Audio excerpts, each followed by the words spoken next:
Hello, everybody. It's Marcia from Oils and Wellness with Marcia, and today I'm going to talk to you on the Gratitude Healed My Broken Heart by Jacque book. You're not going anywhere, young lady, warned the mild-mannered doctor at the local urgent care clinic. Though I'd suffered from, I know this word is taking a little bit to pronounce it, rheumatoid arthritis for years. I thought the chest pains I've been experiencing all night were just another flare-up. Weren't they? Like, little did I know at the time that I just suffered a rare but increasingly seen condition called, oh boy, see if I can pronounce this, Takotsubo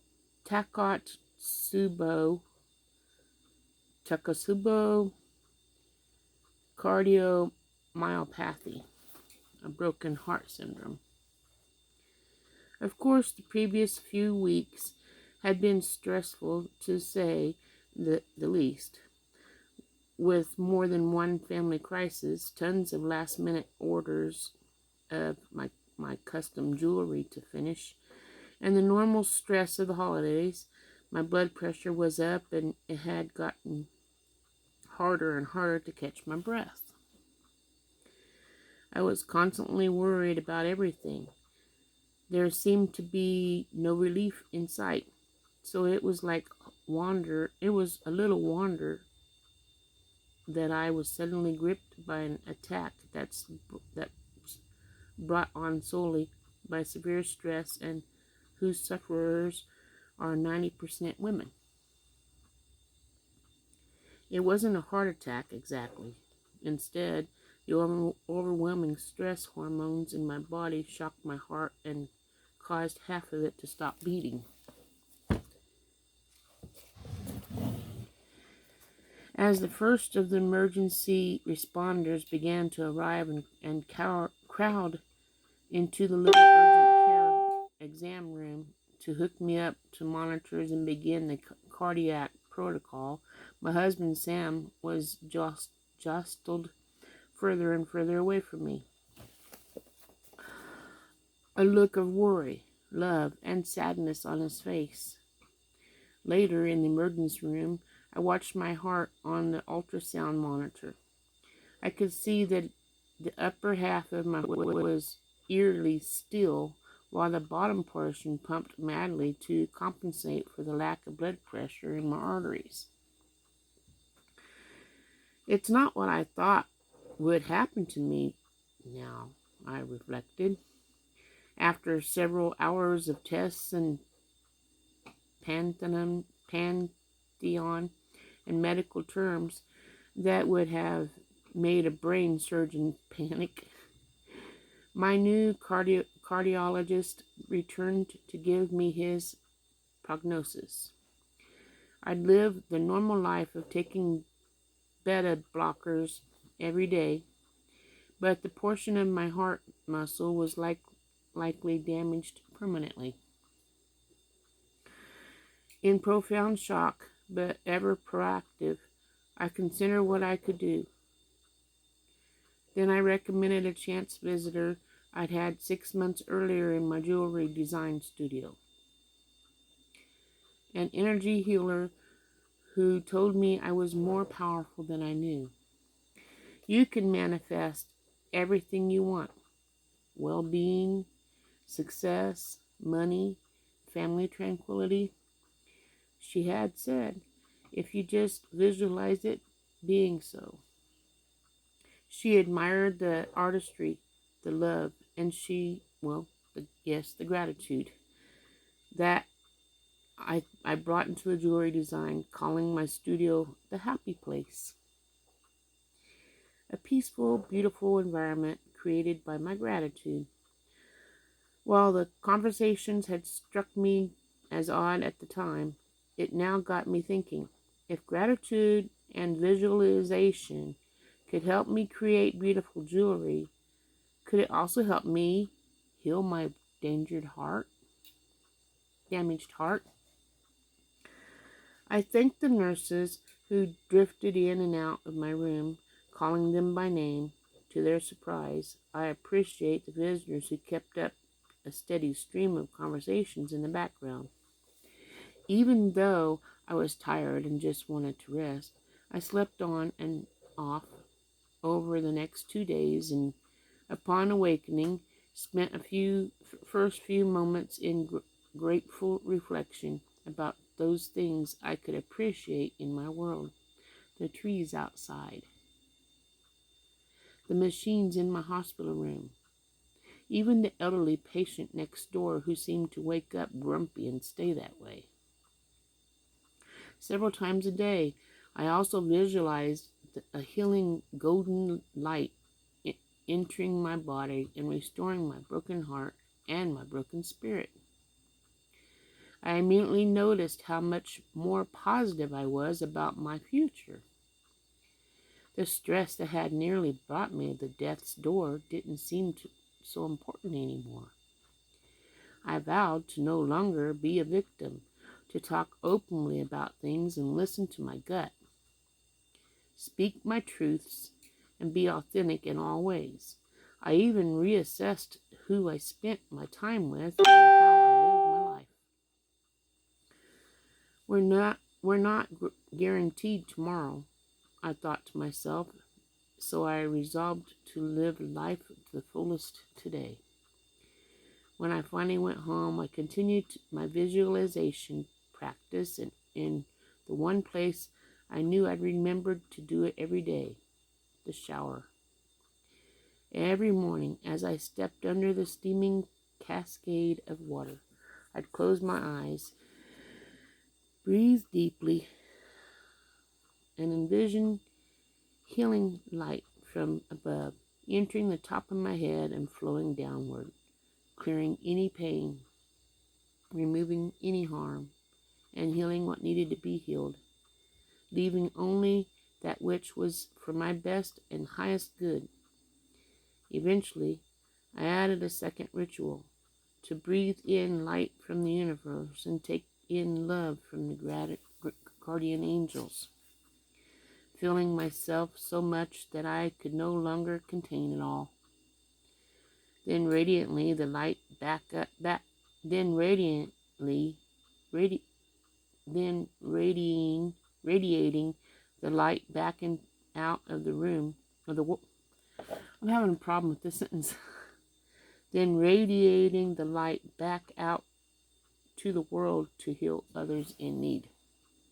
After 6 months of this practice, my cardiologist called me back for my first echocardiogram since being hospitalized. As we viewed the ultrasound images together, it was clear that one area of my heart still hadn't recovered. It was frozen. Even if that part never heals, he said, you'll still have a full health. But I could tell he was convinced it would never work well again.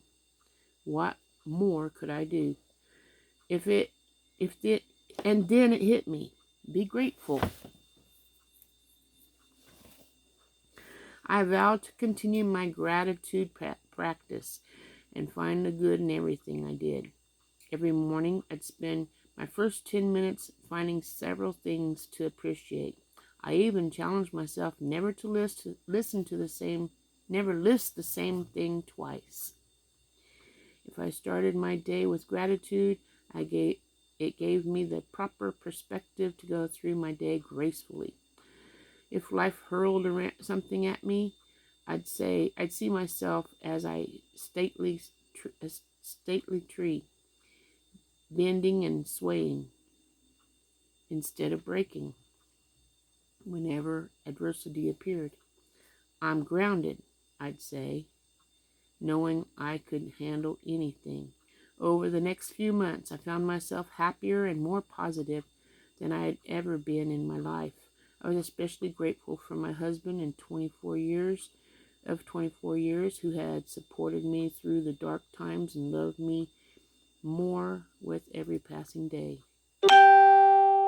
Not only that, but my energy was boundless. Where before I'd never, I've, where before I'd need several naps a week, now I'd work a 10-hour day, go to dinner and a concert, and then have energy when we returned home at 11 o'clock. I gave up my stories and let go of the clinical opinions, cynical opinions. Instead, going through life as an observer without judging anyone, I started a new job and met exciting, fascinating people.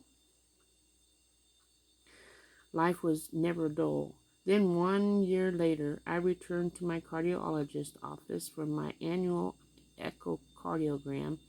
To my surprise, my doctor walked in with a smile on his face. My heart was healed. Every part of it was working perfectly. A year ago, I didn't think it was possible for the damage to heal. In fact, I've never seen this type of recovery before, he said. But I compared today's test results with your last year's test last year, and I couldn't believe my eyes. I've looked at it from 10 different angles, and your heart is completely healed. So what was my gratitude practice taught me? So what has my gratitude practice taught me? It taught me that happiness is not something you find or that other people give you. Instead, it's something that you choose on your own. And making small changes like being grateful, that creates a shift in your outlook.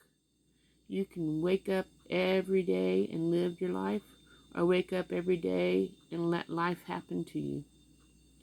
Whether you drive a bus or ride the bus, it's always your choice. I chose gratitude, and it healed my broken heart. Jacque learned that being in a state of gratitude is something you practice over time. It's a habit. But how will you know when you've achieved true mastery? How will you know that you are grateful no matter what shows up? Here's how. When something bad and totally unexpected hits you and you think, there's no way anyone can be grateful about this. Or could you? And that was it for today. Tomorrow, I'll be reading the title, One Phone Call from My Knees by Jacque. So I guess I'll see you tomorrow. I lost my bookmark. I'll see you tomorrow when I read that part of the book, and I hope you have a wonderful day today. It's 60-something degrees outside. The birds are playing. I've been looking at them every once in a while. I see one moving. I just look over there at the birds, and sometimes my cat. Anyway, I really enjoy reading this to you guys, and I hope you're getting something out of it. I hope you enjoy it. But tomorrow is another day, and let's be grateful. Find something to be grateful for every day. And write it down on a little piece of paper. Keep track of them. And since today's the 1st, and then on the end of the month, go ahead and just read through all the things you're grateful for, but don't have any of them repeat. It have to be something different every day. And let's see how many we can get. At the end of the month, maybe we can just post what you're grateful for. So I'll see you tomorrow. Have a wonderful day. Ta-ta.